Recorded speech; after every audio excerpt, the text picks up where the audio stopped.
बिस्मिल्लाहिर्रहमानिर्रहीम। अस्सलाम वालेकुम वरहमतुल्लाहि वबरकातुहू। आज हम बना रहे हैं करेले गोश्त। अगर आपको हमारी वीडियो अच्छी लगे तो लाइक करें और हमारे चैनल को सब्सक्राइब करें। तो शुरू करते हैं। 750 ग्राम मैंने बीफ लिए, सब्ज़ धनिया, 500 ग्राम करेले लेके इन्हें मैंने काट के नमक लगा के धो के रखे हैं। ये 3 प्याज लिए हैं, 4 टमाटर, 2 टेबलस्पून अदरक और लहसुन का पेस्ट, 2 सब्ज़ मिर्चें, आधा कप ऑयल, 1 टेबलस्पून लाल मिर्च का पाउडर, 1 टीस्पून हल्दी पाउडर और नमक हस्बे जायका लेंगे। वैसे भी नमक थोड़ा डालेंगे क्योंकि करेलों को भी नमक लगाया हुआ है। हाफ़ टी स्पून अनारदाने का पाउडर, 1 टीस्पून सफ़ेद ज़ीरा, 1 टीस्पून गरम मसाला, 1 टेबलस्पून खुश्क धनिया, 1 दालचीनी का पीस, 3 सब्ज़ इलायची और 2 लौंग। सबसे पहले हम ऑयल लेंगे। ऑयल गर्म हो गए, इसमें दालचीनी का पीस, सब्ज़ इलायची और लौंग डाल देंगे। 1 मिनट के बाद इसमें अदरक और लहसुन का पेस्ट डाल देंगे।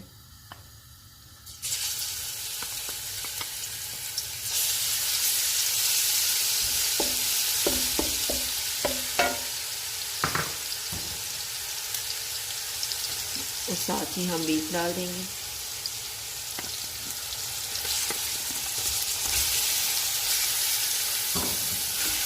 बीफ को हम इतना पकाएंगे कि इसका पानी ड्राई हो जाए और दूसरी साइड पे हम करेलों को फ्राई कर लेते हैं। इसलिए मैंने ऑयल रखा हुआ है। ऑयल अब गर्म हो गया, इसमें हम करेले डाल देते हैं। बीफ का पानी ड्राई हो चुका है। अब हम इसमें प्याज डाल देंगे और टमाटरों को मैंने छीला हुआ है।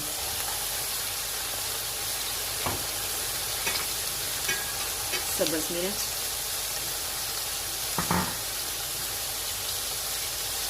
खुश्क धनिया,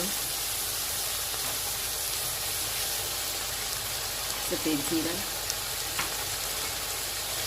अनारदाने का पाउडर, नमक, लाल मिर्च का पाउडर और हल्दी पाउडर।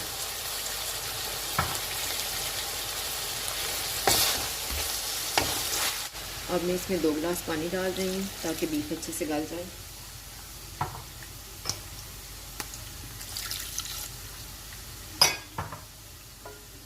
और इसे हम ऊपर से कवर कर देंगे जब तक बीफ ना गल जाए। बीच में 2-3 दफ़ा हम चेक कर लेंगे। करेले फ्राई हो चुके हैं, अब मैं इनको निकाल रही हूँ। पानी ड्राई हो चुका है और बीफ भी गल गया है। अब हम इसको भून लेते हैं। मैंने इसे इतना भुना है कि ऑयल अलग हो गया है। अब हम इसमें करेले डाल देंगे और ये मैं 3-4 चमचे इसमें पानी डाल रही हूँ।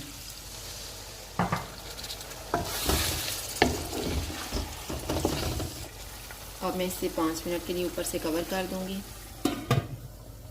और आंच को बिल्कुल कम कर दूंगी। 5 मिनट गुजर गए हैं।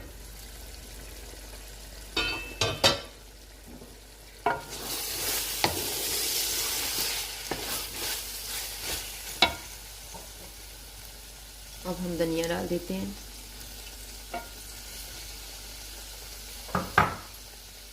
और गरम मसाला। इसे एक दफ़ा मिक्स कर लेंगे।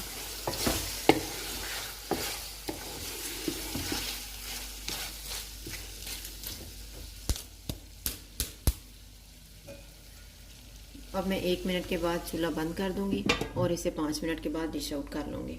करेले गोश्त तैयार है। अगर आपको हमारी वीडियो अच्छी लगे तो लाइक करें और हमारे चैनल को सब्सक्राइब करें। शुक्रिया। अल्लाह हाफ़िज़।